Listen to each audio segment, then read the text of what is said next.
Assalamualaikum warahmatullahi wabarakatuh. Bapak dan Ibu guru keluarga, hari ini saya ingin berbagi tentang apa sih yang perlu diajarkan pertama kali kepada anak-anak kita, bisa di rumah, bisa di sekolah, terkait dengan pengendalian diri. Dalam buku Stephen Covey yang berjudul Seven Habits, kita mengenal ada dua lingkaran di dalam kehidupan kita. Ada lingkaran peduli, ya disebut circle of concern, dan juga ada lingkaran pengaruh. Yang perlu kita kenalkan pada anak kita adalah lingkaran pertama adalah lingkaran di mana lingkaran ini berisi segala sesuatu yang kita pedulikan. Ya, jadi kita sering berfokus pada hal ini, padahal kita tidak dapat kendalikan lingkaran ini. Ya, kenapa? Karena di dalamnya terkait dengan cuaca, di dalamnya terkait dengan orang lain, ya, mungkin teman yang nyebelin, guru yang galak, atau orang tua yang marah-marah, ya, ban sepeda kempes. Artinya banyak dari kita tidak bisa mengendalikan emosi. Karena apa? Kita berusaha untuk mengubah lingkaran tadi, ya, yang berisi kejadian-kejadian tersebut, padahal itu semua tidak akan bisa mengubah keadaan. Ya, dan di dalam Islam sebenarnya peduli terhadap sesama dan lingkungan itu adalah bagian dari keimanan. Namun Islam juga mengajarkan untuk tidak terlalu fokus dalam larut hal-hal yang berada di luar kendali kita. Kita tidak bisa mengatur persepsi orang terhadap kita. Kita tidak bisa merubah bagaimana guru mengajar menjadi proses pengajaran itu menjadi cocok pada kita gitu ya. Atau kita tidak bisa mengubah teman yang mungkin berdampak buruk pada kita dan kita ingin teman kita itu berubah menjadi lebih baik. Ya, itu adalah lingkaran pertama. Sehingga mari kita ajak anak kita untuk tidak terlalu fokus pada lingkaran yang memang tidak bisa kita kendalikan selama ini.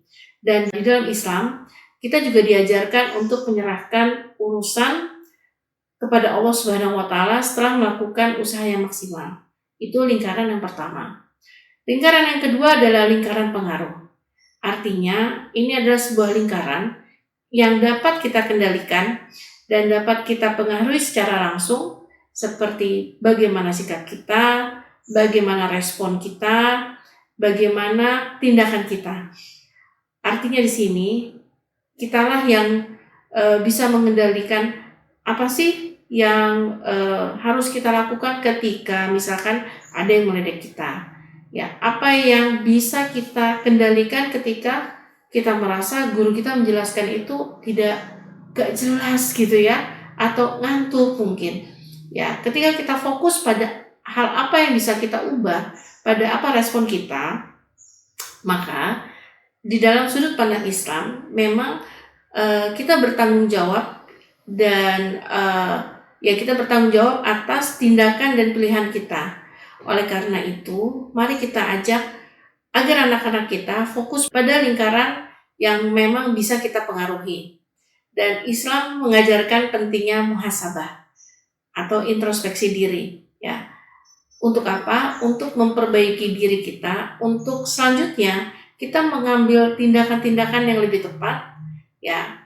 Kita mengambil bagaimana kita bisa mengambil respon terhadap apa yang orang lain katakan kepada kita, dan tentu saja kita juga bisa mengendalikan bagaimana ekspresi wajah kita, mungkin apa yang harus kita lakukan, sehingga anak-anak kita atau mungkin kita sebagai guru dan juga sebagai orang tua itu sudah mulai berlatih. Ketika ada hal-hal yang terkait dengan lingkaran kepedulian, ya lingkaran yang justru tidak kita bisa kendalikan, namun kita justru sering fokus di sana, ya kita sudah mulai fokus terhadap apa yang bisa kita kendalikan dari diri kita.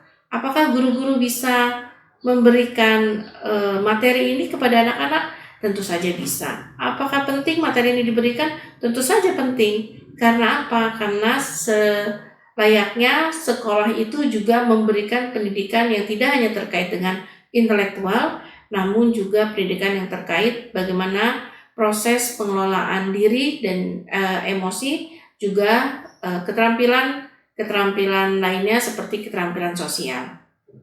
Jadi dari dua perspektif tadi ya, lingkaran peduli dan lingkaran pengaruh, ketika kita lihat dari sudut pandang Islam ya, pertama bahwa anak-anak kita perlu perlu dikenalkan inilah yang namanya tawakal.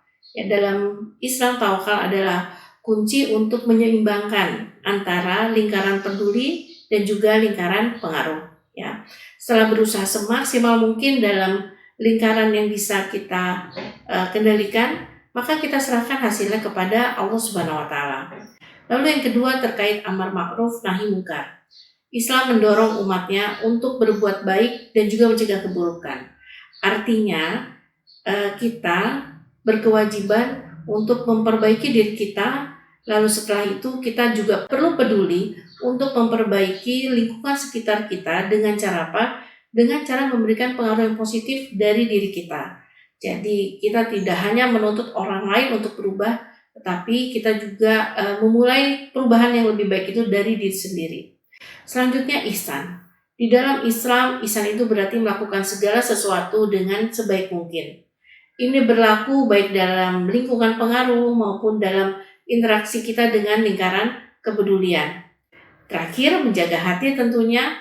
Islam mengajarkan pentingnya untuk menjaga hati dari perasaan negatif seperti kebencian. Kadang kalau kita terus mengingat-ingat sesuatu hal yang membuat kita kesal, kita benci, ya akhirnya kita hanya fokus kita hanya fokus pada hal-hal yang akhirnya tidak ada solusinya. Ya, bahkan yang kita benci sesungguhnya adalah jangan-jangan adalah seorang muslim yang taat ya, tetapi sempat melakukan kekhilafan ya kepada diri kita sendiri. Iri hati, kecemasan, ini akan terjadi ketika kita terlalu fokus pada hal-hal yang tidak bisa kita kendalikan. Dalam kehidupan sehari-hari, lingkaran pengaruh dan juga lingkaran kepedulian ini ya, itu berarti kita mengajak anak kita untuk fokus pada perbaikan diri.